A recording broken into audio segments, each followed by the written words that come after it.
చంద్రబాబు ప్రమాణ స్వీకారం చేయక ముందు నుంచే అంతా సమానమనే సూత్రాన్ని పాటిస్తున్నారు.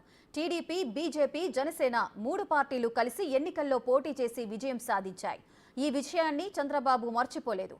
అందుకు బెస్ట్ ఎగ్జాంపుల్ ఇప్పుడు మీరు చూసే video.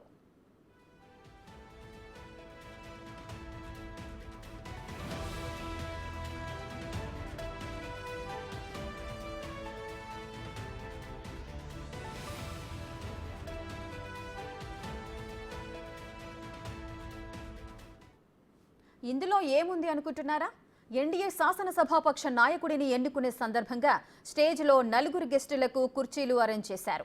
AP TDP chief Atchannaidu, Janasena అధినేత MLA Pawan Kalyan, BJP state president MP పురంధేశ్వరితో పాటు చంద్రబాబు కోసం ఓ కుర్చీని ఏర్పాటు చేశారు.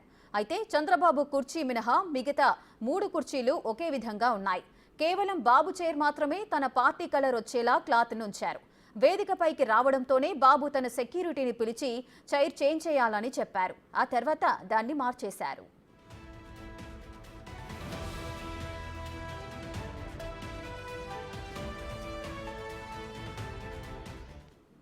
ఈ వీడియో వైరల్ గా మారుతోంది. తన సహచర నాయకులకు చంద్రబాబు ఇచ్చే గౌరవం ఇది అంటూ వీడియోను రీపోస్టులు చేస్తున్నారు.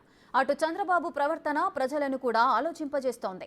మన ఓటు, మన రాష్ట్రం సరైన లీడర్కే వెళ్ళింది అని ఖుషి అవుతున్నారు.